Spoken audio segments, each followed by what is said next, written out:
मैं पहले हिंदी में आपको बताऊंगा और फिर आदरणीय सिद्धारमैया साहब और हमारे प्रदेश कांग्रेस के अध्यक्ष शिव कुमार जी आपको अंग्रेजी में बताएंगे।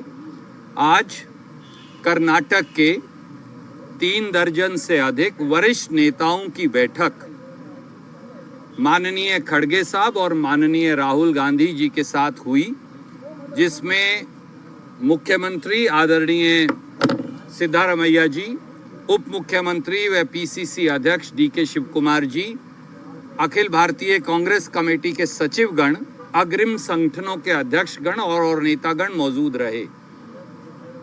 कर्नाटक में जिस प्रकार की भव्य जीत कर्नाटक के जनता के आशीर्वाद से कांग्रेस को मिली, उसके लिए खड़गे साहब, राहुल गांधी जी ने आप दोनों को और सब नेताओं को बधाई तो दी ही, परंतु अगले जो संसदीय चुनाव हैं उसकी तैयारी की व्यापक चर्चा की।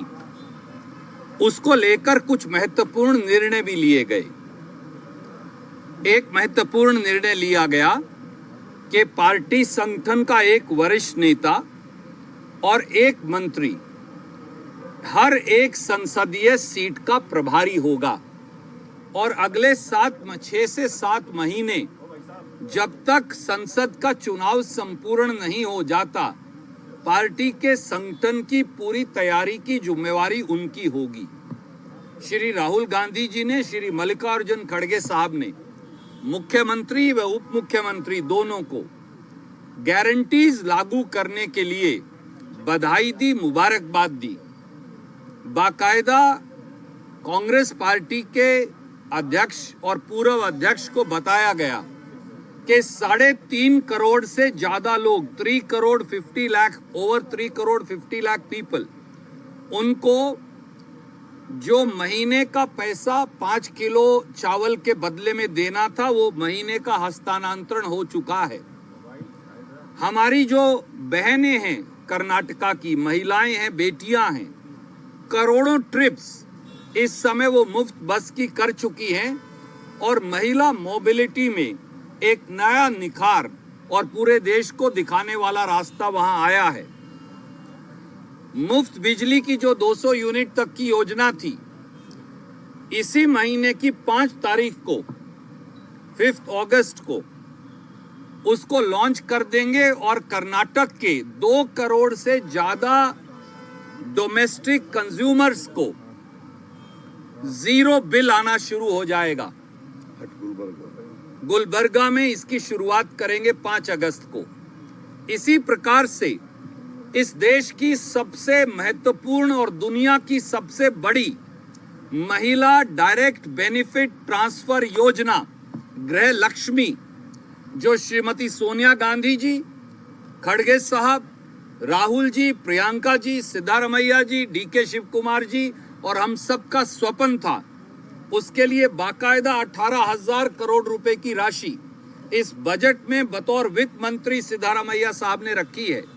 लक्ष्मी हेबालकर जी यहाँ खड़ी हैं, जो हमारी प्रभारी मंत्री इस विभाग की हैं। रजिस्ट्रेशन इस समय चालू है और 15 से 20 अगस्त के बीच में लगभग 1 करोड़ 30 लाख महिलाओं को सीधे 2,000 रुपया मासिक उनके खाते में हस्तांतरण शुरू हो जाएगा।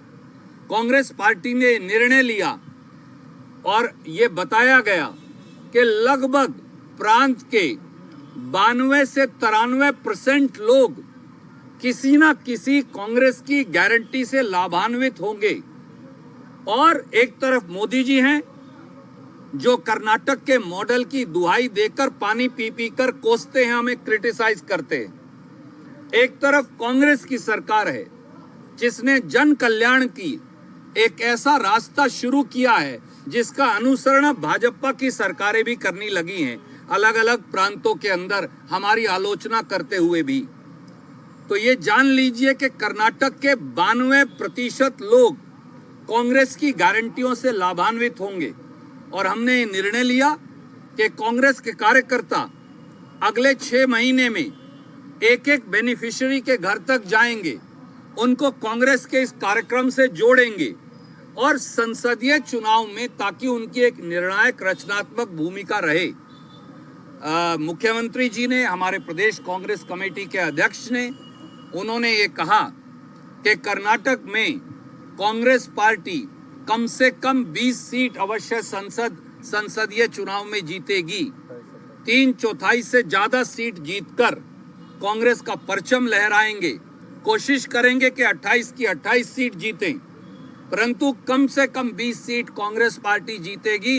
जिस प्रकार का जमीनी माहौल है और भाजपा के षड्यंत्र को और मोदी जी की उस आलोचना को जो बार बार कर्नाटक का नाम लेकर पानी पी पी कर कोसते हैं, उसका बाकायदा जवाब वोट की चोट से दिया जाएगा।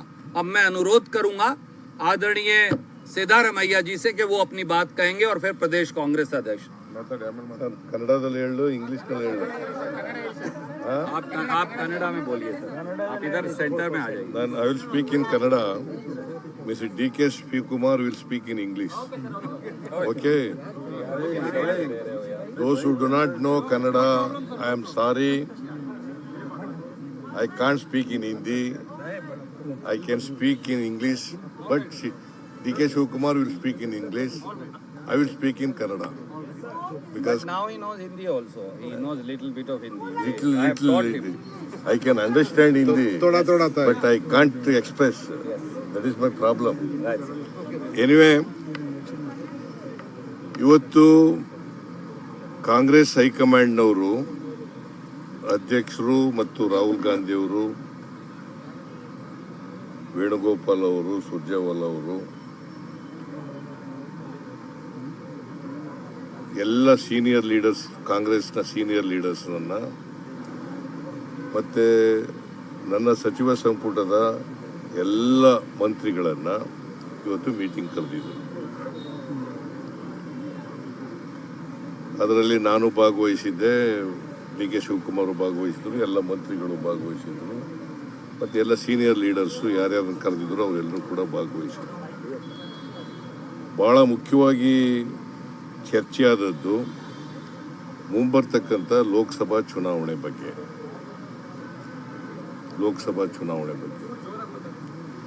ಕೇಳಿಸಲ್ವೇನ್ರಿ?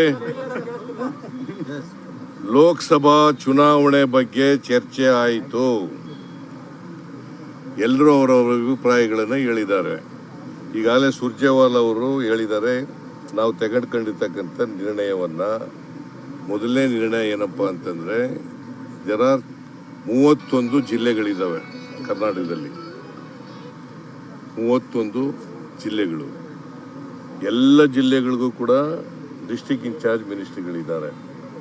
ಆದರೂ ಕೂಡ ಕೆಲವು ಜಿಲ್ಲೆಗಳಿಗೆ ಮಿನಿಸ್ಟ್ರಿಗಳನ್ನು ವಿಶೇಷವಾಗಿ ನೇಮಕ ಮಾಡ್ತೀವಿ. ಯಾಕಂದರೆ ಲೋಕಸಭಾ ಚುನಾವಣೆ ಜವಾಬ್ದಾರಿ ಅವರಿಗೆ ಕೊಡ್ತೀವಿ.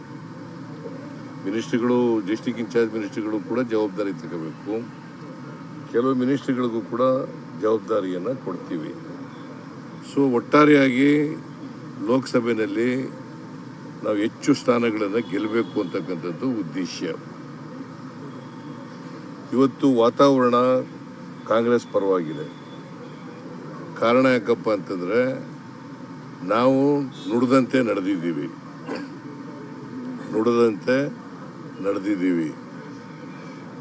5 ಗ್ಯಾರಂಟಿಗಳನ್ನು ಜಾರಿ ಕೊಡ್ತೇವೆ ಅಂತೇಳಿ, ಚುನಾವ ಅಧಿಕಾರಕ್ಕೆ ಬಂದರೆ ಕೊಡ್ತೀವಿ ಅಂತೇಳಿ ನಾನು, ಡಿ ಕೆ ಶಿವಕುಮಾರ್ ಇಬ್ಬರು, ನಮ್ಮ ಅಧ್ಯಕ್ಷರು ಸೈನ್ ಮಾಡಿದ್ದು ಗ್ಯಾರಂಟಿ ಕಾರ್ಡ್ ಸೈನ್ ಮಾಡಿ ಮನೆಗೆಲ್ಲ ಹಂಚಿದ್ದು ನಾವು. ಅವರು BJPಯವರು ಇವು ಮಾಡೋಕ್ಕಾಗಲ್ಲ ಅಂತ ಸುಳ್ಳು ಹೇಳ್ತಾ ಇದ್ರು, JDSನವರು ಸುಳ್ಳು ಹೇಳ್ತಾ ಇದ್ರು.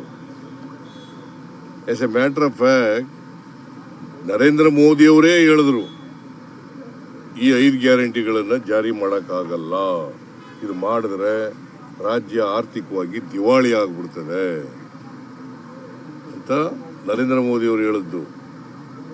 ಈಗಲೂ ನಿನ್ನೆ ಹೇಳೋರೆ, ಏನಪ್ಪ ಅಂತಂದರೆ, ರಾಜ್ಯ ಸರ್ಕಾರದಲ್ಲಿ, ಕರ್ನಾಟಕ ಸರ್ಕಾರದಲ್ಲಿ ಅಭಿವೃದ್ಧಿ ಕೆಲಸಗಳು ಮಾಡಲಿಕ್ಕೆ ದುಡ್ಡಿಲ್ಲ ಅಂತ ಹೇಳಿದ್ದಾರೆ. ಇಟ್ ಈಸ್ ಟೋಟಲಿ ಫಾಲ್ಸ್, 100% ಅಸತ್ಯ. ನಾವು 5 ಗ್ಯಾರಂಟಿಗಳಿಗೂ ಕೂಡ ಬಜೆಟ್ನಲ್ಲಿ ದುಡ್ಡನ್ನು ಅಲೋಕೇಟ್ ಮಾಡಿದ್ದೀವಿ. ಈಗಾಗಲೇ 4 ಗ್ಯಾರಂಟಿಗಳು ಜಾರಿ ಆಗ್ತಾ ಇದ್ದಾವೆ. ಒಂದು ಜೂನ್ 11ನೇ ತಾರೀಕೆ ಶಕ್ತಿ ಯೋಜನೆ ಉಚಿತವಾಗಿ ಹೆಣ್ಮಕ್ಳಿಗೆ ಸರ್ಕಾರಿ ಬಸ್ಗಳಲ್ಲಿ ಉಚಿತ ಪ್ರಯಾಣ ಕಲ್ಪಿಸ್ಕೊಡ್ತಾರೆ, ಅದು ಜಾರಿಗೆ ಬಂದಾಗಿದೆ. ಆಮೇಲೆ ನಮಗೆ ಅಕ್ಕಿ ಕೊಡಲಿಲ್ಲ ಇವರು, ಕೇಂದ್ರ ಸರ್ಕಾರದವರು, FCIನವರು ಅಕ್ಕಿ ಕೊಡ್ತೀವಿ ಅಂತ ಒಪ್ಕೊಂಡು ಮೋಸ ಮಾಡಿಬಿಟ್ರು. ಜನದ್ರೋಹದ ಕೆಲಸ ಇದು. ಅಕ್ಕಿ ಕೊಡ್ತೀವಿ ಅಂತ ಕಾಗದ ಬರೋದು, ಅದೇನು ಪುಕ್ಕಟೆ ಕೇಳಿರಲಿಲ್ಲ ನಾವು. 1 kgಗೆ 34 ರೂಪಾಯಿ ಕೊಡ್ತೀವಪ್ಪ ಅಂತ ಹೇಳಿದ್ದು ನಾವು, ಆದರೂ ಕೂಡ ಕೊಡಲಿಲ್ಲ ನಾವು. ಅದಕ್ಕೆ ಅಕ್ಕಿ ಸಿಕ್ಲಿಲ್ವಲ್ಲ ಅಂತೇಳಿ ಸಿಕ್ಕವರಿಗೆ 5 kg ಅಕ್ಕಿ ಕೊಡ್ತೀವಿ ಅಂತ ಹೇಳಿದ್ದು. 5 kg ಅಕ್ಕಿ ಕೊಡ್ತೀವಿ ಅಂತ 1 kgಗೆ 34 ರೂಪಾಯಿನಂತೆ. ಅದು FCIನವರು ನಿಗದಿ ಮಾಡಿರ್ತಕ್ಕಂಥ ರೇಟು. 1 kgಗೆ 34 ರೂಪಾಯಿನಂತೆ, 5 kgಗೆ 170 ರೂಪಾಯಿ. ಸೊ ಅದು ಒಬ್ರಿಗೆ 170 ರೂಪಾಯಿ. ಅವ್ರು ಎಷ್ಟು ಜನ ಇದ್ರೂ ಕೂಡ 170 ರೂಪಾಯಿ ಕೊಡ್ತೀವಿ. ಸೊ ಅದು ಚಾಲು ಆಗಿದೆ 1ನೇ ತಾರೀಕಿನಿಂದ, ಜುಲೈ 1ನೇ ತಾರೀಕಿನಿಂದ ಚಾಲು ಆಗಿದೆ. ಈ 2ನೇ ತಿಂಗಳು ಕೂಡ ಬಂದಿದೆ, ಇದು ಆಗಸ್ಟ್ 2ನೇ ತಾರೀಕು ಬಂದಿದೆ. ಅವ್ರು ನೇರವಾಗಿ ಅವ್ರ ಅಕೌಂಟಿಗೆ ದುಡ್ಡು ಹಾಕ್ಬಿಡ್ತಾ ಇದ್ದೀವಿ. ಮತ್ತು ಜುಲೈ 1ನೇ ತಾರೀಕಿನಿಂದ ಗೃಹ ಜ್ಯೋತಿ ಕಾರ್ಯಕ್ರಮ ಕೂಡ ಜಾರಿಗೆ ಬಂದಿದೆ.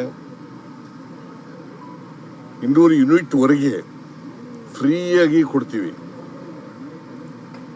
ಫ್ರೀಯಾಗಿ 200 ಯೂನಿಟ್ವರೆಗೆ ಎಲ್ರಿಗೂ 200 ಯೂನಿಟ್ ಅಲ್ಲ, ಯಾರ್ಯಾರು ಒಂದು ವರ್ಷದಲ್ಲಿ ಬಳಸಿರ್ತಾರೆ, ಕನ್ಸ್ಯೂಮ್ ಮಾಡಿರ್ತಾರೆ, ಅದರ ಅವರೇ ತಗೊಂಡು ಅದರ ಮೇಲೆ 10% ಹೆಚ್ಚಾಗಿ ಕೊಟ್ಟು ವಿದ್ಯುತ್ತನ್ನು ಅವ್ರಿಗೆ ಕೊಡ್ತೀವಿ ಫ್ರೀಯಾಗಿ.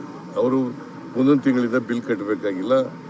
ಅವ್ರು ಏನು ಬಳಸಿ ಕನ್ಸ್ಯೂಮ್ ಮಾಡಿರ್ತಾರೆ ಆ ವಿದ್ಯುತ್ಗೆ ಫ್ರೀ ವಿದ್ಯುತ್ತನ್ನು ಕೊಡ್ತಾ ಇದ್ದೀವಿ. ಇದು 3ನೇ ಕಾರ್ಯಕ್ರಮ. 4ನೇದು ಗೃಹಲಕ್ಷ್ಮಿ ಕಾರ್ಯಕ್ರಮ. ಈಗಾಗಲೇ ರಿಜಿಸ್ಟ್ರೇಷನ್ ಇಸ್ ಗೋಯಿಂಗ್ ಆನ್. ಅದು 18ನೇ ತಾರೀಕು ಬೆಳಗಾಂನಲ್ಲಿ ಲಾಂಚ್ ಮಾಡ್ತಾ ಇದ್ದೀವಿ. ಶ್ರೀಮತಿ ಸೋನಿಯಾ ಗಾಂಧಿ 14 ಆದ್ಮೇಲೆ 15 ಆದ್ಮೇಲೆ ಅದೇ 18ನೇ ತಾರೀಕು ಅಂತ ಮೇಡಮ್ ಅಲ್ಲ ಲಕ್ಷ್ಮಿ ಯಾವತ್ತು? ಅದು after 15th, any day after 15th, because ಇದೆ madam registration is going on. ಈಗಾಗಲೇ ಸುಮಾರು 90 ಲಕ್ಷ ರಿಜಿಸ್ಟರ್ ಆಗಿದೆ. 1,28,00,000 ಕುಟುಂಬಗಳಿರ್ತಕ್ಕಂಥದ್ದು. 1,28,00,000 ಕುಟುಂಬಗಳಿರ್ತಕ್ಕಂಥದ್ದು. ಈಗಾಗಲೇ 90 ಲಕ್ಷ ಕುಟುಂಬಗಳು ಈಗಾಗಲೇ ರಿಜಿಸ್ಟರ್ ಆಗಿದ್ದಾವೆ. ಸೊ 15ನೇ ತಾರೀಕಿನವರೆಗೂ 1 ಕೋಟಿ ಮೇಲೆ 1,28,00,000 ಕೂಡ ಮಾಡಲಿಕ್ಕೆ ಪ್ರಯತ್ನ ಮಾಡ್ತೀವಿ. ಮತ್ತು ಇದು 1 ರೂಪಾಯಿನೂ ಕೊಡಬೇಕಾಗಿಲ್ಲ, ಬೆನಿಫಿಷರೀಸು 1 ರೂಪಾಯಿನೂ ಕೊಡಬೇಕಾಗಿಲ್ಲ. ನಾವೇ ಅದನ್ನು ರಿಜಿಸ್ಟರ್ ಮಾಡ್ಕೊಳ್ತಕ್ಕಂಥ ಕೆಲಸನೂ ಮಾಡ್ತೀವಿ. ನಮ್ಮದೇ ಎಲ್ಲ ಖರ್ಚು ಕೂಡ ಸರ್ಕಾರದ್ದೇ ಮಾಡ್ತಾ ಇದ್ದೀವಿ. ಅದರಿಂದ 1 ಪೈಸೆನೂ ಕೊಡೋಂಗಿಲ್ಲ. ಮತ್ತು ಅದು 15ನೇ ತಾರೀಕಿಗೆ ಅಂತಿಲ್ಲ, ಅದು ನಿರಂತರವಾಗಿ ನಡೀತದೆ. ಸೊ ಇನ್ನು ಉಳಿದದು 5ನೇ ಗ್ಯಾರಂಟಿ ಯುವ ನಿಧಿ ಅಂತೇಳಿ, ಅದು ಈ ವರ್ಷ 22-23ರಲ್ಲಿ ಪಾಸಾದವರು 6 ತಿಂಗಳಾದ ಮೇಲೆ ಅನ್ಎಂಪ್ಲಾಯ್ಡ್ ಆಗಿದ್ದರೆ ಅವರಿಗೆ ಅನ್ಎಂಪ್ಲಾಯ್ಡ್ ಗ್ರ್ಯಾಜುಯೇಟ್ಸ್ಗೆ 3,000 ರೂಪಾಯಿ, ಅನ್ಎಂಪ್ಲಾಯ್ಡ್ ಡಿಪ್ಲೊಮಾ ಹೋಲ್ಡರ್ಸ್ಗೆ 1,500 ರೂಪಾಯಿ 24 ತಿಂಗಳು ಕೊಡ್ತೀವಿ. ಇನ್ ಮೀನ್ ವೈಲ್ ಏನಾದ್ರು ಮಧ್ಯದಲ್ಲಿ ಅವ್ರಿಗೆ ಕೆಲಸ ಸಿಕ್ಕಿದ್ರೆ ಅವ್ರಿಗೆ ಕೊಡಲ್ಲ.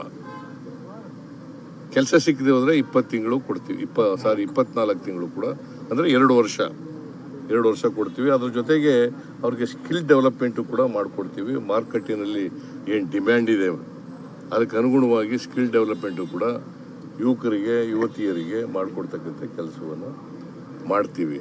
ಸೊ ಇದಲ್ಲದೆ ನಾವು 76 ಕಾರ್ಯಕ್ರಮಗಳನ್ನು ಮ್ಯಾನಿಫೆಸ್ಟೋನಲ್ಲಿ ಹೇಳಿರ್ತಕ್ಕಂಥ ನಮ್ಮ ಪ್ರಣಾಳಿಕೆಯಲ್ಲಿ ಹೇಳಿದ್ವಲ್ಲ, ಅವು 76 ಕಾರ್ಯಕ್ರಮಗಳನ್ನು ಜಾರಿ ಕೊಟ್ಟಿದ್ದೀವಿ. ಸೊ ನರೇಂದ್ರ ಮೋದಿ ಅವರು ಹೇಳ್ತಾರಲ್ಲ ಏನೋ ಅಭಿವೃದ್ಧಿ ಕೆಲಸ ಆಗಲ್ಲ ಅಂತ, ಅದು ಸುಳ್ಳು, ಸತ್ಯಕ್ಕೆ ದೂರವಾದಂಥ ಮಾತು. ಡೆವಲಪ್ಮೆಂಟಲ್ ವರ್ಕ್ಸು ನಡೀತಾ ಇದೆ. 5 ಗ್ಯಾರಂಟಿಗಳು ಕೂಡ ಜಾರಿ ಮಾಡಿದ್ದೀವಿ. ಅದರಿಂದ ನಾವು ಹೇಳಿದ್ದೀವಿ, ಹೈಕಮಾಂಡ್ನವ್ರಿಗೆ ಹೇಳಿದ್ದೀವಿ, ನಮಗೆ ಈ ಸಾರಿ ವಾತಾವರಣ ಚೆನ್ನಾಗಿದೆ ಕರ್ನಾಟಕದಲ್ಲಿ. ಕಳೆದ ಚುನಾವಣೆಯಲ್ಲಿ ನಮಗೆ 42.88% ವೋಟ್ ಬಂದಿತ್ತು. BJP ಬಂದಿದ್ದು 36%. ಕೇಂದ್ರದಲ್ಲಿ ಸರ್ಕಾರ ಇದೆ ಅವ್ರದ್ದು, ಕರ್ನಾಟಕದಲ್ಲಿ ಅವ್ರದ್ದೇ ಸರ್ಕಾರ ಇತ್ತು, ಆದರೂ ಕೂಡ ಅವರು ಬಂದಿರೋದು 36%. ನಮಗೆ 6.88% ಜಾಸ್ತಿ ವೋಟ್ ಬಂದಿದೆ. ಕರ್ನಾಟಕದಲ್ಲಿ ಒಳ್ಳೆಯ ವಾತಾವರಣ ಇದೆ. ಈ ಸಾರಿ ನಾವು ಕನಿಷ್ಠ 20 ಸೀಟುಗಳನ್ನು ಗೆಲ್ತೀವಿ ಅಂತೇಳಿ ಅಸೂರೆನ್ಸ್ ಕೊಟ್ಟಿದ್ದೀವಿ, ನಾನು ಕೊಟ್ಟಿದ್ದೀವಿ, ಅಧ್ಯಕ್ಷರು ಕೂಡ ಕೊಟ್ಟಿದ್ದೀವಿ. ಸೊ ನನಗೆ ಅನಿಸುತ್ತೆ ನಾವು ಅದಕ್ಕಿಂತ ಮೊದಲು ತಾಲೂಕು ಪಂಚಾಯತಿ, ಜಿಲ್ಲಾ ಪಂಚಾಯತಿ ಚುನಾವಣೆ ಬರ್ತವೆ, ಬೆಂಗಳೂರು ಸಿಟಿ ಕಾರ್ಪೊರೇಷನ್ ಚುನಾವಣೆ ಬರ್ತದೆ. ಆ ಚುನಾವಣೆಗಳನ್ನೂ ಗೆಲ್ತೀವಿ, ಪಾರ್ಲಿಮೆಂಟ್ ಚುನಾವಣೆಯಲ್ಲೂ ಕೂಡ ಗೆಲ್ತೀವಿ. ಸೊ ಅದರಿಂದ ನನಗೆ 100% ಕಾನ್ಫಿಡೆನ್ಸ್ ಇದೆ. ಬರ್ತಕ್ಕಂಥ ಚುನಾವಣೆ, ಸ್ಥಳೀಯ ಸಂಸ್ಥೆಗಳ ಚುನಾವಣೆ ಮತ್ತು ಪಾರ್ಲಿಮೆಂಟ್ ಚುನಾವಣೆ, ಎರಡೂ ಚುನಾವಣೆಗಳನ್ನು ಗೆಲ್ತೀವಿ. ಅದರ ಬಗ್ಗೆ ಇವತ್ತು ಇಡೀ ದಿನ ಚರ್ಚೆ ಆಗಿದೆ. ಮಧ್ಯಾಹ್ನ ಮೇಲೆ 3 ಗಂಟೆಯಿಂದ ಇಲ್ಲಿವರೆಗೆ ಚರ್ಚೆ ಆಗಿದೆ. ಅದೇ